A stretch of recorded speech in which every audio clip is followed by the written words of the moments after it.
आप सबका स्वागत है हमारे यूट्यूब चैनल पे। हम लोग यूपी डीएलएड सेकेंड सेमेस्टर की प्रिपरेशन कर रहे हैं।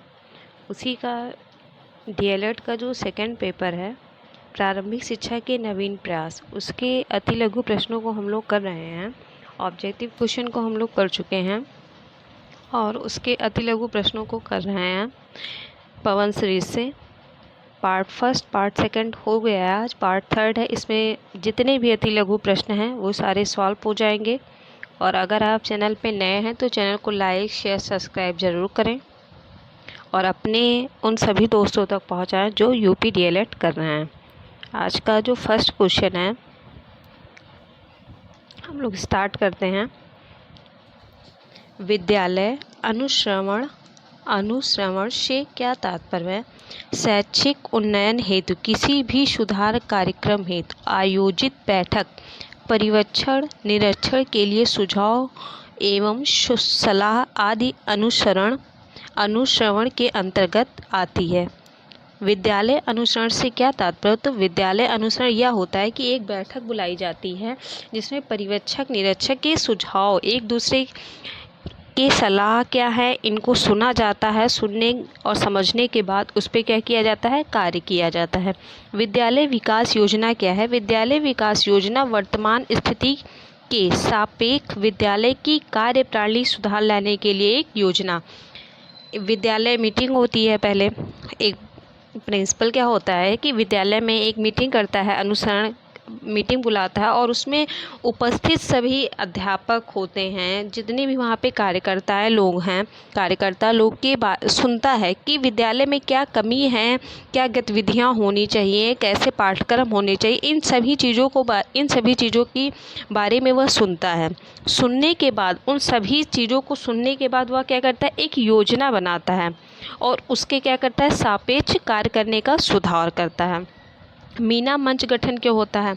उत्तर प्रदेश राज्य परियोजना परिषद द्वारा प्रदेश में बालक बालिका की शिक्षा को बढ़ावा देने के लिए प्रत्येक जनपद में उच्च प्राथमिक स्तर पर मीना मंच का गठन किया गया है। इसका गठन NPEGEL national programme of education for girls at elementary level, यह प्रोग्राम गर्ल्स के लिए होता है, गर्ल्स के शिक्षा के लिए होता है या लड़कियों की शिक्षा के बढ़ावा देने के लिए ये मीना मंच का गठन किया जाता है। इस मीना मंच का मीना मंच के उद्देश्य लिखिए। तो मीना मंच का उद्देश्य यह है कि बालिकाओं की अभिव्यक्ति की क्षमता, उनको इतना मोटिवेट करना कि वह अपने भावनाओं को अभिव्यक्त कर सके।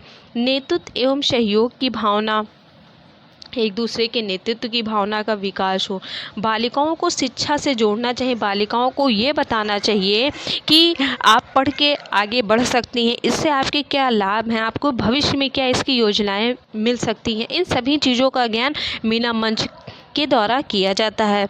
रचनात्मक लेखन तथा चिंतन की आदत, उनके अंदर क्या क्रिएटिविटी है, किस तरह वो अपनी क्रिएटिविटी को आगे निखार सकती है, इन सभी चीज़ों के बारे में सोचता है। विभिन्न जीवन कौशलों का विकास कराता है। बाल एवं महिला अधिकारों का ज्ञान कराता है। बाल विवाह के रोकथाम पे काम करता है। बचत हेतु प्रोत्साहन देता है। बाल विवाह के रोकथाम के लिए भी मीना मंच का उद्देश्य है। मीना मंच का उद्देश्य है, नॉर्मल आप अगर समझिए इसको, तो यह है कि लड़कियों पर विशेष ध्यान देना, उनकी शिक्षा,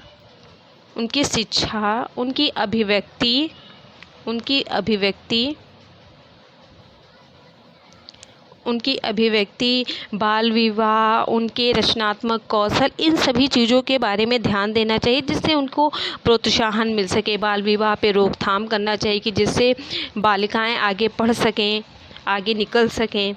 नेक्स्ट है कि अभिभावक शिक्षक संघ की बैठक कब होनी चाहिए? प्रत्येक माह के शनिवार और रविवार को। प्रत्येक माह के शनिवार और रविवार को इसलिए अभिभावक शिक्षक संघ की बैठक होनी चाहिए कि सोमवार से शुक्रवार तक आपके बच्चे ने क्या पढ़ा, क्या कमियां रह गई, क्या उसके सुधार हैं, कैसे करना चाहिए, स्कूल के प्रति क्या कमी रह गई, पेरेंट्स के प्रति क्या कमी रह गई, इन दोनों के बीच में एक आपस में वो लोग बात कर सकें।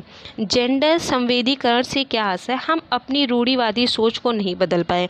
परिवार में बालक को अधिक महत्व दिया जाता है, बालिकाओं की अपेक्षा बालक की पढ़ाई खान पान पर विशेष दिया जाता है। ये है जेंडर संवेदीकरण। क्या होता है कि लड़कियों को कम पढ़ाया जाता है इसलिए क्योंकि उनको किसी दूसरे के घर जाना है, ऐसा लोगों की मानसिकता होती है, बट ऐसा नहीं होना चाहिए। आज देखते हैं कि जेंडर वाइज बहुत कम हो गया है। अब एक समान शिक्षा दोनों को दी जाने लगी हैं। अब आजकल तो लड़कियां भी किसी से कम नहीं है, वह शिक्षा के क्षेत्र में या डॉक्टर हो, इंजीनियर हो, किसी भी क्षेत्र में वो लड़कों से आगे ही निकल रही हैं। इसी रूढ़िबद्धता को कम करने के लिए जब जेंडर संवेदीकरण का रूप आया, उसके बारे में लोगों को समझाया गया, बताया गया कि हम बालिकाओं पे ही खाने पीने शिक्षा के प्रति ना ध्यान दे के हमें लड़कियों के प्रति भी शिक्षा, खान पान, उनकी हर ज़रूरत का ध्यान देना चाहिए। लिंग भेद के मुख्य कारण लिखे तो इसका प्रमुख कारण है कि बालिकाओं को वंश का वाहक ना समझना। लड़कियों को सिर्फ ये मत समझना चाहिए कि वह उनके वंश को आगे बढ़ा सकती हैं। छोटी उम्र में विवाह न करना, घरेलू कार्यों की जिम्मेदारी, छोटे बच्चों को घर में देखभाल, अभिभावक की आर्थिक तंगी, बालिकाओं के लिए उदासीनता एवं उपेक्षा, सारी जो एक क्या होती है समझदारी, वह लड़कियों से ही अपेक्षा की जाती है कि वह समझें। उनको शुरू से ही बता दिया जाता है कि आप लड़की हैं, आपको अपना वंश आगे बढ़ाना है। ये मानसिकता उनको शुरू से उनके दिमाग में डाली जाती है। छोटी उम्र में उनकी विवाह कर दिया जाता है। उनका घरेलू कार्य जितने भी होते हैं उसमें सिर्फ लड़कियां ही पार्टिसिपेट करें, लड़के क्यों नहीं कर सकते। यह बात अपने घर के लड़के को बताना चाहिए कि हम एक दूसरे की हेल्प कर सकते हैं और उस काम को कर सकते हैं। छोटे बच्चे को घर की देखभाल करना, अभिभावक की आर्थिक तंगी, इसके बारे में भी लड़कियां सोचें।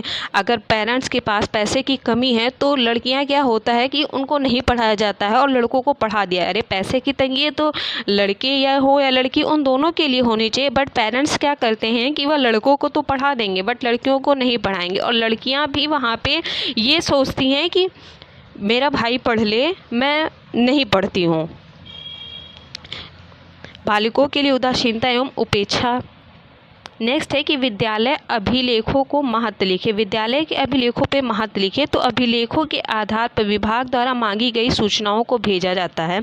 अभिलेख के माध्यम से योजनाओं की प्रगति आख्या प्रस्तुत की जाती है, भावी योजनाओं के निर्माण में सहायक होता है।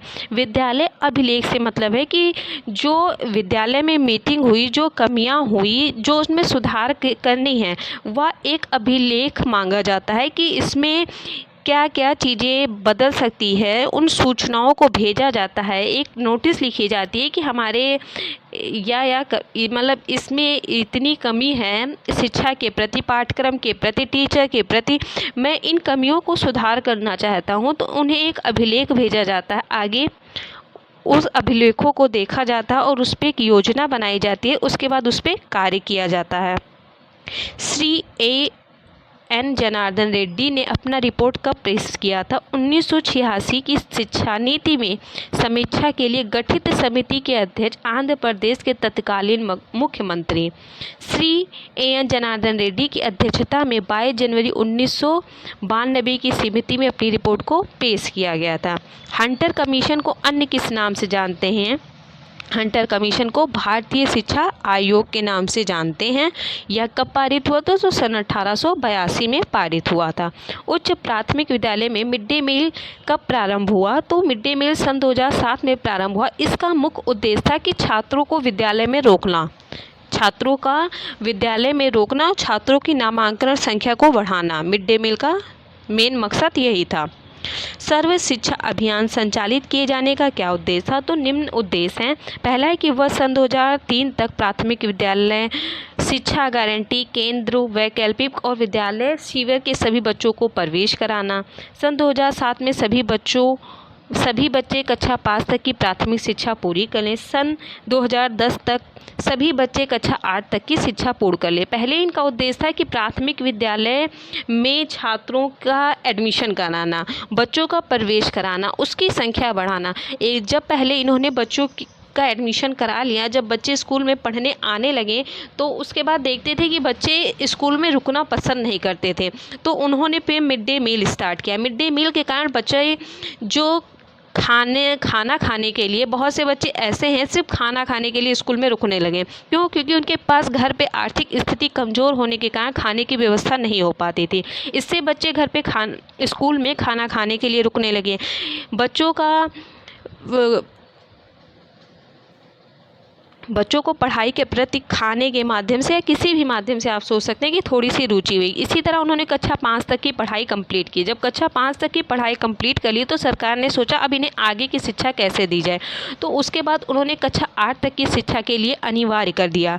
अब बच्चे कक्षा 1 से लेकर 8 तक की शिक्षा सभी बच्चों के लिए क्या हो गई है? अनिवार्य हो गई है। सर्व शिक्षा अभियान का मुख्य लक्ष्य था सभी बच्चे सन 2005 तक क्या हैं, स्कूल में वैकल्पिक विधियों से दाखिला लें और स्कूल वापस लौटें। बैक टू स्कूल कैंप हो। सर्व शिक्षा अभियान का प्रमुख लक्ष्य यही था कि बच्चों को स्कूल में दाखिला दिलाना। अपव्यय का क्या अर्थ है? अपव्यय शब्द का शाब्दिक अर्थ है व्यर्थता अथवा फिजूल खर्ची। शिक्षा में अपव्यय का प्रयोग इसी अर्थ में किया जाता है कि जब कोई बालक किसी कक्षा या पाठ्यक्रम में दाखिला लेने के पश्चात उसे पूरा किए बिना बीच में छोड़ देता था तो उसे अपव्यय कहते थे। अपव्यय यही है कि अगर कोई बच्चा स्कूल में एडमिशन ले रहा है और वो अपनी क्लास को बिना पूरा किए, मतलब अगर वो कक्षा 1 में है तो वो अपनी पूरी पढ़ाई को कंप्लीट किए बिना वो बीच में ड्रॉप कर देता था। क्या कर देता था? ड्रॉप कर देता था। इसे अपव्यय माना जाता था। अपव्यय के रोकने के लिए कुछ उपाय किए गए। अवरोधन का अर्थ बताइए। अवरोधन का शाब्दिक अर्थ है अवरोध अथवा रुकावट आ जाना। इस प्रकार भी परिभाषित किया जाता है कि जब कोई बालक एक निश्चित समय के पाठ्यक्रम को उससे अधिक समय में पूरा करता है तो उसे अवरोधन कहा जाता है। अवरोधन का अर्थ है मतलब अवरोध। मतलब रुकावट, रोध मतलब रुकना। इसका अवरोधन का शाब्दिक अर्थ है अवरोध अथवा रुकावट।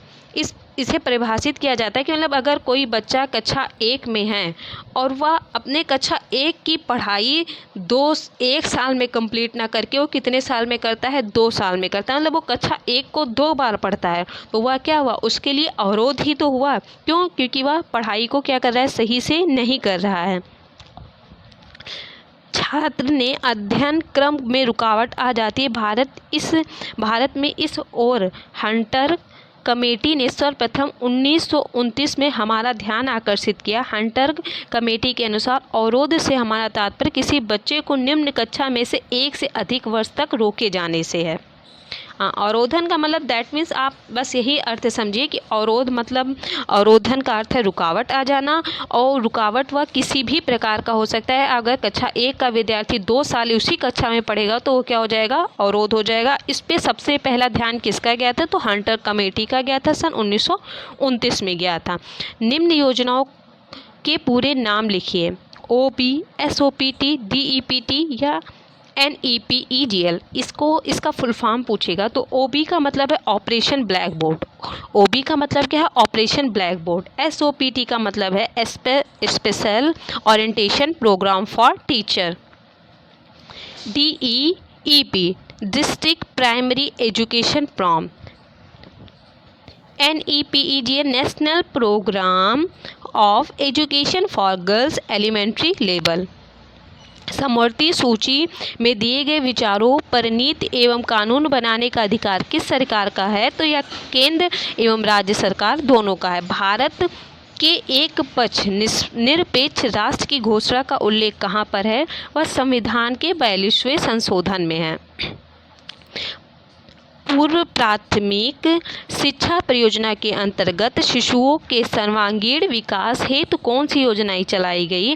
तो इस स्तर की शिक्षाओं को पढ़ना लिखना और गिनती ही केवल न सिखाकर उनके सर्वांगीण विकास हेतु कहानी, गीत, अन्य रोचक क्रियाओं का आयोजन किया गया। पहले होता था कि बच्चों को सिर्फ लिखना, पढ़ना, कहानी सिखाया जाता था, लेकिन अब बच्चों के सर्वांगीण विकास के लिए कहानी के माध्यम से उन्हें शिक्षा दी जाती है, खेल के माध्यम से उन्हें जागरूक किया जाता है। सर्व शिक्षा अभियान के सफल क्रियान्वयन हेतु सरकार द्वारा कौन सी योजना चलाई गई? सर्व शिक्षा अभियान संचालित किए जाने हेतु निम्नवत उद्देश्य हैं। सन 2003 तक प्राथमिक विद्यालयों में शिक्षा गारंटी केंद्र, वैकल्पिक और विद्यालय शिविर सभी बच्चों का प्रवेश लेना। सर्व शिक्षा के अंतर्गत पहला उद्देश्य क्या था कि बच्चों का दाखिला। सन 2007 तक सभी बच्चों को कक्षा 5 तक में प्राथमिक शिक्षा पूरी मिले। सन 2010 में सर्व शिक्षा की यह योजना थी कि वह कक्षा 8 तक की शिक्षा दिलाएं सभी बच्चों को। जीवन के लिए शिक्षा पर बल हेतु संतोषप्रद गुणात्मक प्रारंभिक शिक्षा पर ध्यान केंद्रित किया। सन 2010 तक विद्यालय में शिक्षार्थियों के सार्वभौमिक नियमित उपस्थिति सुनिश्चित कराना। सर्व शिक्षा अभियान का पहला मुख्य उद्देश्य था सन 2003 में कि वह बच्चे की दाखिला कराएं। सन 2007 में उनका उद्देश्य था कि वह कक्षा 5 तक निःशुल्क शिक्षा दें और सभी बच्चों को दें, और अनिवार्य शिक्षा थी। सन 2010 में उन्होंने कक्षा 1 से 8 तक के लिए क्या कर दिया? निःशुल्क एवं अनिवार्य शिक्षा दिया। कस्तूरबा गांधी आवासीय बालिका विद्यालय की मॉनिटरिंग का क्या प्रावधान है? विद्यालय की नियमित मॉनिटरिंग जनपद स्तर पर डाइट प्राचार्य की अध्यक्षता में गठित जिला शिक्षा समिति द्वारा कराई जाती है। भारत में निःशुल्क तथा अनिवार्य शिक्षा की उन्नति के मार्ग के प्रमुख कठिनाई क्या हैं? निःशुल्क तथा अनिवार्य शिक्षा की कठिनाई की शासन की कमजोरी, नीति, राजनीतिक कठिनाइयाँ, प्राइमरी स्कूल में प्रबंध तंत्र एक रूपती नीति का अभाव, ग्रामीण व शहरी विकास की विभिन्नताएं, शिक्षकों का अभाव, अपव्यय का अवरोधन, आंकड़ों में विभिन्नता, भौगोलिक कठिनाइयाँ, शिक्षण में निम्न स्तर, दोषपूर्ण पाठ्यक्रम। निःशुल्क एवं अनिवार्य शिक्षा की जो कठिनाइयाँ, पहला कठिनाई है कि शासन में कमजोरी, दूसरा कि राजनीतिक कठिनाइयाँ होती है। उसमें राजनीतिक पहले क्या होता है, इलेक्शन टाइप में नेताएं बहुत बड़े बड़े वादे करते हैं, मैं स्कूल के लिए ऐसा करूँगा, स्कूल खुलवाऊँगा, उसमें अच्छी सुविधा शिक्षा का व्यवस्था करूँगा, पानी, खाना, सारी चीज़ों का मैं प्रबंध करूँगा। लेकिन जैसे ही इलेक्शन ख़त्म होता है उन लोगों का वादा ख़त्म हो जाता है। शहर में विद्यालय अच्छे होने के कारण ग्रामीण में बच्चे एडमिशन कम लेते हैं। ग्रामीण में उन्हीं बच्चे एडमिशन लेते हैं जिनके पास पैसे की कमी होती है। जिला प्राथमिक शिक्षा कार्यक्रम की रणनीति के विषय के संक्षेप में लिखिए। बालक शिक्षा का विशेष महत्व, विद्यालय की प्रभावकारिता बढ़ाने पर बल, वैकल्पिक शिक्षा का सुदृढ़ीकरण, सामुदायिक सहयोग तथा समानता पर बल, अध्यापक दक्षता में वृद्धि। संपूर्ण साक्षरता अभियान किन्हीं 3 विशेषताओं को लिखिए। इस अभियान का सफलता पूर्णतः जनता अभिप्रेरणा एवं सामुदायिक सहयोग पर आधारित है। एनसीएफ सन 2005 का अस्तित्व किस रिपोर्ट के आधार पर आया? सन 1986 को शिक्षा नीति 1993 में संशोधित हुई। एनसीएफ सन 2005 का अस्तित्व 1993 से 86 की संशोधित शिक्षा नीति के अस्तित्व में आया। शिक्षा का सार्वभौमिकरण से क्या आशय है? शिक्षा का सार्वजनिकरण या लोक व्यापारीकरण या सार्वभौमिकरण का शाब्दिक अर्थ है निश्चित स्तर पर सभी लोगों के अनिवार्य एवं निःशुल्क रूप से उपलब्ध कराना। बाल अधिकार की घोषणा कब और किसने की गई? संयुक्त राष्ट्र संघ ने बालक के अधिकारों की घोषणा 20 नवंबर सन 1989 को की थी। इस घोषणा का मूल उद्देश्य विकास के समस्त बालकों हेतु मूलभूत मानवीय अधिकारों को सुनिश्चित करना। प्री मोस्ट कार्यक्रम क्या है? प्री मोस्ट अध्यापकों का विस्तृत अभिन्यास कार्यक्रम, programme of must orientation of school teacher. ये क्या था? प्री मोस्ट कार्यक्रम ये स्कूल के अध्यापकों के लिए किया जाता था कि उन्हें छात्रों को किस प्रकार पढ़ाना है, कैसे उनसे व्यवहार करना, इन सभी चीज़ों का अध्ययन किया जाता था। संपूर्ण साक्षरता अभियान का प्रेरक क्या था? संपूर्ण साक्षरता का अभियान प्रेरक व एक पढ़ाएं एक। एनसीईआरटी का प्रमुख कार्य बताइए। एनसीईआरटी का प्रमुख कार्य अनुसंधान और नवाचार, आदर्श पाठ्यक्रम, राष्ट्रीय शिक्षा संस्थान, अध्यापक शिक्षा विशेष और विस्तार सेवा शिक्षा आयोग विज्ञान किट DPEP का प्रारंभ किस योजना के आधार पर किया गया था? संशोधित राष्ट्रीय शिक्षा नीति 1992 के अनुसरण में शिक्षा को सुलभ बनाने के लिए विश्व बैंक इसमें सहायता करती है। भारत में निःशुल्क एवं अनिवार्य शिक्षा की उन्नति की प्रमुख कठिनाइयाँ की सुविधाओं में सार्वभौमिकता का अभाव,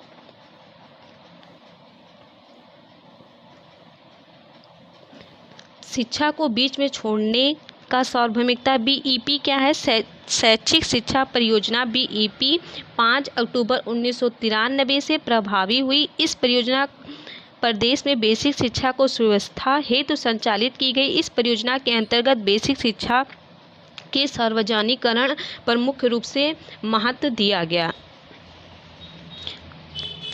उन्हें गुणवत्तापूर्ण शिक्षा उपलब्ध कराने का उद्देश्य था। PMOST कार्यक्रम क्या है? PMOST कार्यक्रम क्या है? यह शिक्षकों को दिया जाता है। NCERT नई दिल्ली वर्ष 1986 यह कार्यक्रम प्रारंभ किया गया। राष्ट्रीय शिक्षा नीति 1986 में मूल संस्थितियों से अवगत कराना इस कार्यक्रम का मुख्य उद्देश्य था। बेसिक शिक्षा परियोजना का अंग कौन कौन से हैं? विद्यालय को सुलभ कराना, नामांकन, उपलब्धि प्राप्त कराना, सतत शिक्षा। ब्रिज कोर्स क्या है? ब्रिज कोर्स से तात्पर्य ऐसे कोर्स से है जो शिक्षा से वंचित या ड्रॉप आउट बच्चे को, ऐसे बालकों को है जो किसी वजह से शिक्षा से जुड़ नहीं पाए, उन्हें शिक्षा से जोड़ने के लिए ब्रिज कोर्स आरंभ किया गया।